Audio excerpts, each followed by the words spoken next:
Assalamualaikum warahmatullahi wabarakatuh, sahabat Abah Safwan dimanapun berada. Kita jumpa lagi pada hari ini yang semakin hari semakin hangat, semakin hari semakin panas tentang situasi Capres-Cawapres. Sudah mulai fokus, sudah mulai mengkerucut, ya. Siapa yang bermain di Pilpres untuk 2024 ini? Yang jelas yang pertama, yang betul-betul sportif, orang yang berani adalah Anies Baswedan dengan pasangan Caimin. Disingkat menjadi Amin. Ini keren. Berani deklarasi siapa pasangannya. Yang dua lagi, ini hanya ribut dari awal. Ya, Anies Baswedan tak berani mengungkap siapa pasangannya. Ternyata mereka sampai saat ini belum berani mengumumkan siapa pasangannya. Ganjar Pranowo tidak berani menentukan. Kenapa? Dia dikendalikan oleh Mak Banteng. Tak berani deklarasi siapa wakilnya. Tunggu arahan petunjuk dari Mak Banteng. Kemudian Pak Prabowo. Ramai orang berkumpul ingin menjadi cawapres daripada Pak Prabowo.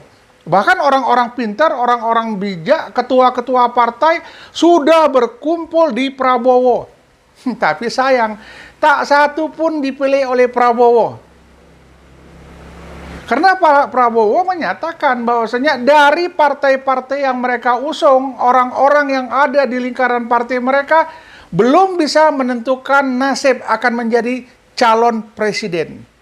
Belum bisa menentukan nasib akan kelak menjadi seorang presiden. Jadi apa yang dilakukan oleh seorang sosok Prabowo? Mereka menunggu instruksi dari Pak Lurah, dari Pak D yang menjabat sebagai pemimpin Indonesia saat ini. Belum ada petunjuk, maka Pak Prabowo belum berani. Kalau saya lihat seolah-olah Pak Prabowo mendewakan Pak Lurah ini, Pak D ini, terlalu didewakan. Jadi kalau sudah ada petunjuk dari Pak Lurah, dari Pak D, sudah pasti jadi presiden. Belum tentu.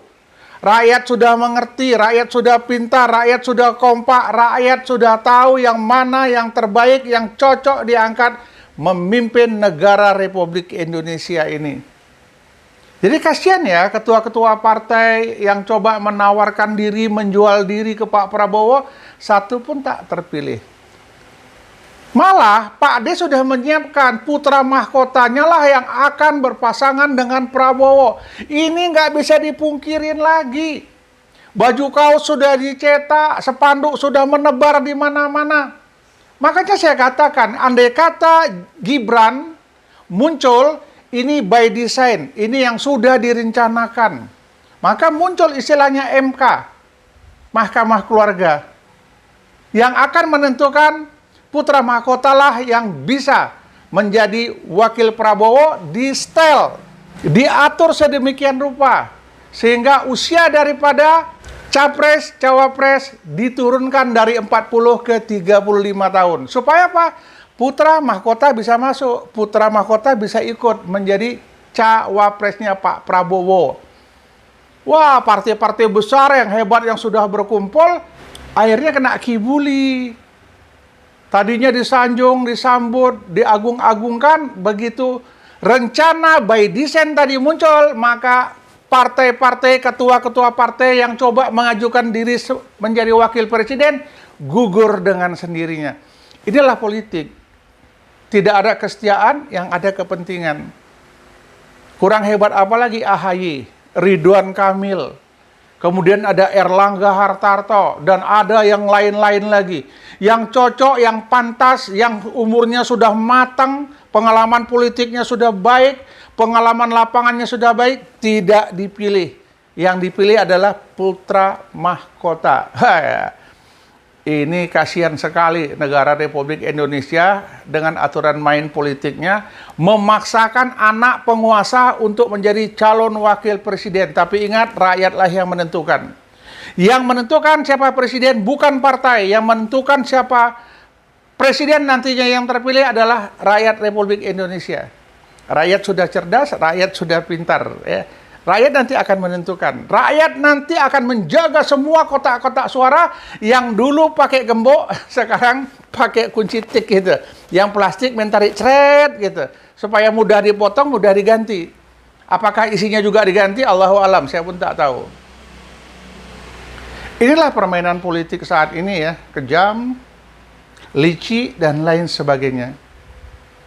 Kenapa Pak Jokowi ya tidak pernah mengendos lagi yang namanya Ganjar? Karena beliau sudah punya pilihan putra mahkotanya.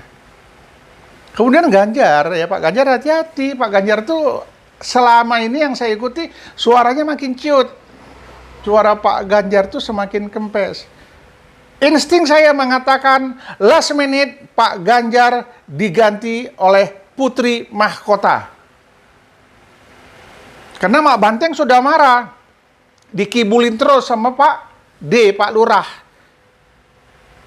Mula-mula anaknya nyebrang partai. Menjadi ketua PSI. Padahal dulu pernah ada yang namanya Murad Ismail, seorang gubernur, yang istrinya nyebrang ke partai, langsung diputus hubungan. Karena PDIP mempunyai aturan main sendiri. Jadi keluarga itu harus fokus ke PDIP. Tidak boleh ada keluarga yang lain nyebrang. Keluarga Pak Murad Ismail nyebrang. Langsung dukungan ke Pak Murad dicabut oleh PDIP. Mantap. Tegas. Luar biasa. Tetapi pada saat putra mahkota yang membuat seperti itu, ya dia kan sudah dewasa. Dia kan sudah berkeluarga, biarkan dia menentukan nasibnya sendiri. Ini apa peraturan ini? Dan sekarang lagi putra mahkota yang satu lagi akan mengkhianati PDIP. Keluar dari PDIP bergabung ke Gerindra.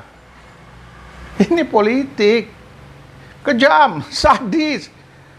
Ya, yang ada kepentingan, nggak adanya kesetiaan. Kemudian sekarang banyak orang yang sombong. Begitu memegang satu kekuasaan, lupa siapa yang mendukungnya pada saat itu. Tercetus seperti Pak Prabowo, dia menyatakan tidak perlu suara ulama, tidak perlu suara Kiai Habib. Dia bisa mencari suaranya sendiri dari putra mahkota. Prabowo tidak minta dukungan ulama.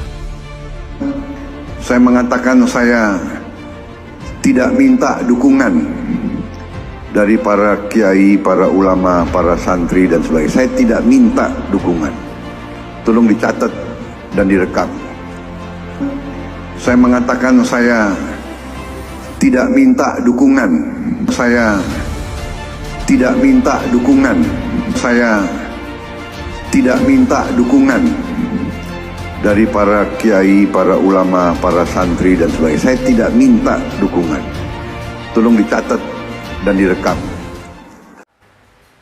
Jadi suara ustadz, ulama, habaib nggak laku untuk Pak Prabowo. Dia nggak perlu itu. Termasuk juga Mak Banteng. Mak Banteng nggak perlu suara umat Islam. Di sini saya ingin mengingatkan, hai umat Islam, kalian adalah yang terbesar di Indonesia. Jika kalian tidak bersatu, kalian tidak memenangkan suara umat Islam itu sendiri, maka kalian walaupun banyak nanti akan terkucilkan. Ini saatnya, ya. Sudah terbukti oleh NU. Selama ini NU besar, hebat, solid, mendukung hanya untuk oligarki. Mereka hanya membesarkan 9 naga. NU baru sadar sekarang. Ayo kita bangkit. NU bersama umat Islam yang ada di Indonesia, bangkit, jadikan satu suara, tentukanlah siapa presiden yang terbaik ke depan. Kita cari orang yang betul-betul, orang yang amanah, orang yang dapat dipercaya, orang yang tidak pernah korupsi, orang yang sudah membuktikan siapa dirinya pada saat memimpin pejabat salah satu di Indonesia ini. Kita tentukan, ya, bukan kita pilih orang yang belum jelas identitasnya. Apalagi yang katanya nonton film porno itu boleh-boleh saja karena dia sudah dewasa. Kemudian yang satu lagi tidak perlu dengan suara ulama, habaib, dan lain sebagainya. NU, mari kita bersatu, umat Islam yang ada di Indonesia, kita tentukan satu pilihan dan kita menangkan Presiden Republik Indonesia ke depan. Saya yakin dan percaya, jika kita mau, kita bisa. Demikian, Assalamualaikum warahmatullahi wabarakatuh.